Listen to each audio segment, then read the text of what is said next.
here, na na na na na na na. Hey, I meditate a trance state that an energy travel pace. Yeah, what is using yoga? You don't know Izinyoka? No. Izinyoka are those guys who like steal electricity at the boxes and stuff, yeah, and like bridge and stuff. You don't know. Yeah, man. So there's load shedding and there's Izinyoka in the hood. So we have to double. I don't know, man, how to explain it. It sucks. That's all I'm saying. Yeah. So let's talk about the meeting. Yeah, it's such an interesting week. I went to Time Circle concert last week Sunday. No matter what you do, just breathe in and breathe out. Keep breathing, baby. The rock band. Okay. Yeah. Yeah, one of my favorite bands ever that watched them live. It's That's proper. Corona restrictions, so not a real crowd. How was the experience? Oh, it was nice singing along to my favorite songs. That's proper, man. Yeah, but then during the week I met with 3 people on the list. Let me just switch. Okay. I had an online meeting with this guy. His name is Dave Martin. He's from the UL1 project. Okay. So this one's on the south coast. They created an eco lodge, and together with the community, they involved the whole community.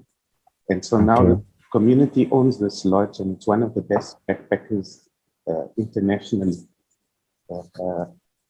So they're bringing income into this village, like a rural village. And they started a whole lot of other projects also.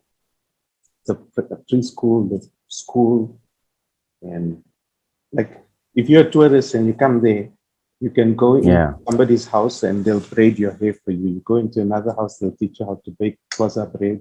You know, so it become like a whole small little economy there. Yes. I don't know how well it's functioning at the moment, but like, so I spoke to the guy. He's in Liberia, but he's coming in a few months, coming back to South Africa. But he's giving me such brilliant insights into, like I sent him the document, so he's reading what all the African leaders have said.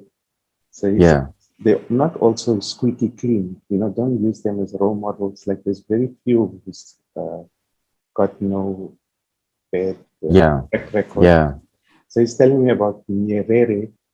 It's such a beautiful quote in the document there, that he had like thousands of people in prison, the way Mugabe did, and the way and also he says Jomo Kenyatta didn't have such a good track record. So he's saying basically be more aware of that and be mindful, but also balance your story out. Like he's saying black consciousness, but now don't be too black and white about it. So don't pretend like black is all good and white is all bad. It's not that, you know, it's in the middle. You need a balance, sure. Yeah, like you get good white people and you get bad white people. You get good black people. Yes, you get bad the same with people. It's the same with all races. Indians. So that's it. No, but I feel the perspective you were coming from to say that it was supposed to be empowering for African people, but at the same time, the language we should also use is one that balances the scale. I get where you're coming from. Yeah, like unity. So sure, you know, we don't want people to be angry with each other and to cause more division. We want them to love each other. Because unity. So the only way to do that is to say, like, look, the white people did do these horrible things, but here are some other white people who are doing wonderful things. You know? Yes. And they say, okay. So it changes a mindset then. And the perspective, sure. Yeah. Okay, cool. That's a dope community, man. And it's so beautiful. So you visited this place? We spent 6 weeks there. A few and made friends, and we made a music video with the local hip hop guys. That's nice. Yeah, these kids, they came to the lodge. So where's this township? You know, Coffee Bay. I'm not familiar with the Eastern Cape. You know, if you go to, it's like between Durban and It's in Eastern Cape. yeah, Okay, on the coast. okay. This is nice, man.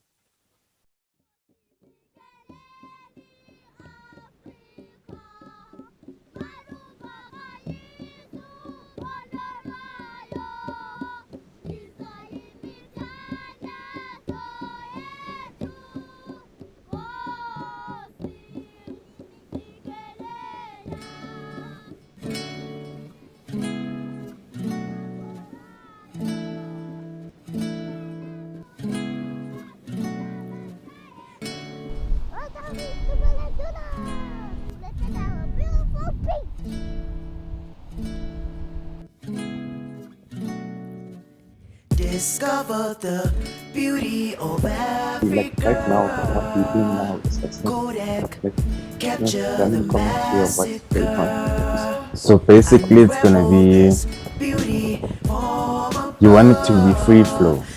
You don't want it when to you have said a that you specific can feel storyline. this love. We know where we're going and what questions we're going to ask them when we get there. But Yes, there's no scripting of the rest of it. It's like spontaneous. yes, that's what I'm saying. You want the general idea to be a free flow thing. It should be organic in the way it makes itself. Yeah. However, you want to have structure in the way we're lining it up in terms of like a standard template of every episode, basically. Yeah. So every episode, Episode, yes. yeah. So every episode will have a theme, and then the theme of that week, the place that we visit is addressing that. And so, like the main themes are children and the care of children, or the protection of children, or education. Then there's what's next most important in food, so what the people Yeah.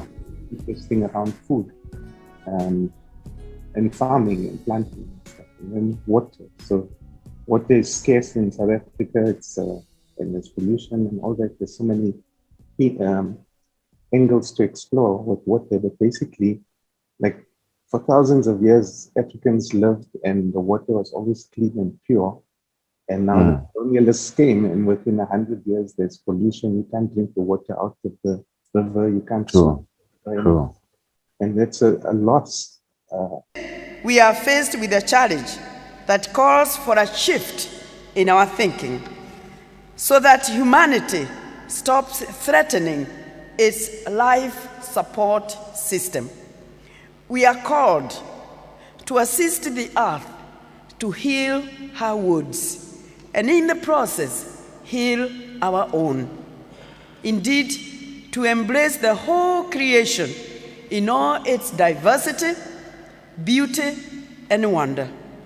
This will happen if we see the need to revive our sense of belonging to a larger family of life with which we have shared our evolutionary process. As I conclude, I reflect on my own childhood experience when I would visit a stream next to our home to fetch water for my mother. I would drink water straight from the stream because it was clean. I saw thousands of tadpoles, black, energetic, and wiggling through the clear water against the background of the brown earth. This is the word I inherited from my mother. Today, 50 years later, my stream has dried up. Women walk longer distances to fetch water, which is not always clean. And children may never play with the tadpoles and the frog eggs, and they may never know what they lost. The challenge, as I stand here today, is to restore this home for the tadpoles and give back to the children.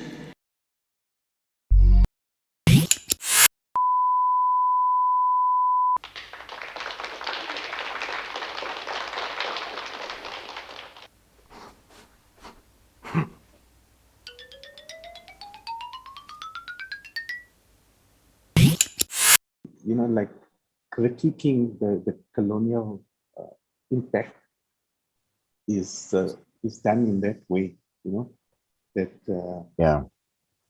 it's part of the story and part of the, I don't know, but And I hear what you're saying, though. Like each episode is gonna have its own theme, and we run that cycle throughout that episode, and then the next episode will have another theme. Then we run that cycle throughout that episode, and then we continue like that. the place you're visiting, that project is addressing this theme. So if it's water, maybe these guys found a way to. So the way I see it, let's say it is water, for example, right? Yeah. We'll start water maybe from sunrise, a day in the life type of situation. And we show that on a daily basis, these people, like how you every day you wake up, you go to the bathroom, you brush your teeth, what. What's their situation like in that scenario? You get what I'm saying? Yeah. So they have to probably walk to some well where they have to collect clean water, and that's the only clean water supply. Yeah. You know what I'm saying? And then they have to bring it back home just for them to brush their teeth, Like that's just an example. Am I in the right mind of frame? Then you contrast it with another, let's say a white person in Sandton, and they go. But that's what I'm asking. Am I in the mind frame that's correct? Yeah. I mean, you. Okay, cool. You are. That's a good idea. I never thought of that, I mean, it's okay, cool. It's a good way to bring a documentary eye on the story, and you give people a real sense of who this person is and what they challenge. Yeah, because I feel like the way we're gonna do the whole balance thing visually is to show it. We need to show the side of the story that's real for both people. So you as the audience, what your normal day would look like in your nice house and all that, you know what I'm saying? But then we also show the story we're trying to address, juxta to that, to say, look, this is the same thing you're doing at home, but in someone else's situation, Yeah. And then we take it from that. I think shooting it in that way will also give us like a template of how we're gonna always edit it, what we're gonna always have inside of it. Yeah. Like that will just be the basic structure of it, like having both sides always showing and also telling each other's story. And I feel that way it also doesn't get old. Yeah, there's an idea I had a few weeks ago, and only now I figured out how it fits in. So like this character is a kid, and he's a free-spirited young African kid from like Xhosa land, rural. Yeah. But he like tempts people. He says like, follow me, or he's like there's a mythical word for that in the cultures. There's always this character who it's like an oracle. Yeah, or like a Pied Piper or something like that. But yes, like an oracle. Sure. But follow, and it's like irresistible. They become like in a trance, and they follow him, and like lead them to a door. So first you see their home environment or work environment, whatever it is, like you there what they're doing, and then suddenly this kid appears, and he takes them through a doorway into a whole other world that they never thought of. And suddenly they in this African village, and then like bamboozled. Yeah. So how do we get that person to listen? We have to access their culture and depict their culture in a way that they can see themselves. So yeah, I see what you're go saying. to those places physically, but also like creatively, you can write something, and then you get a small crew of actors to dramatize what you're trying to depict. Let's say it's a bride, and the guys are together, and after a rugby game. That's one. No, I get you. I get what you're saying. Different places. You go to the Indian guys down in Portsburg, and these guys are cooking tandoori chicken on the thing, Sure. interesting places, and we don't have to provide much explanation in it. Sometimes just visually immersing yourself in a different culture is quite hypnotic. So sometimes you just get out of the way and you just show life, a few minutes in the life of someone doing something. And Yeah. you might even learn from this guy how to make the beef chicken and how to fry.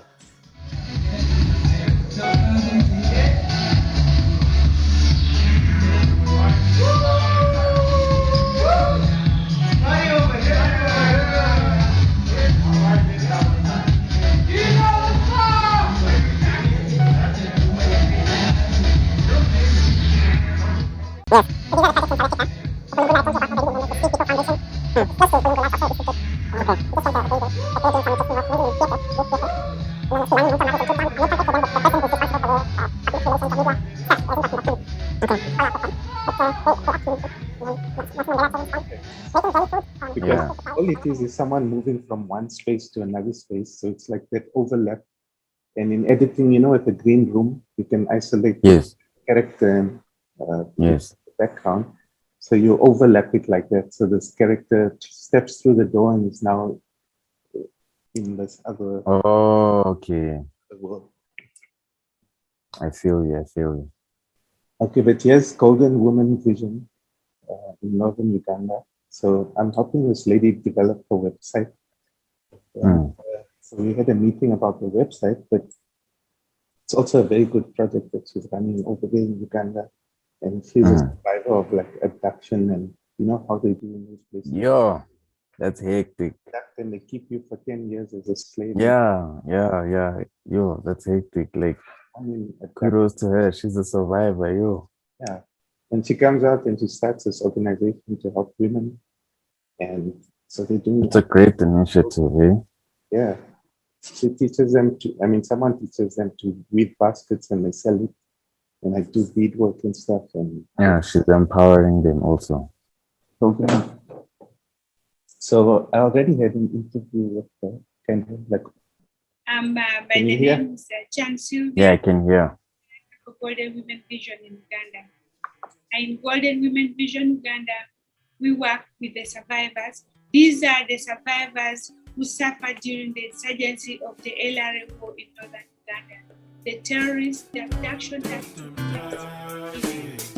You start to see with new eyes, you start to hear with new ears.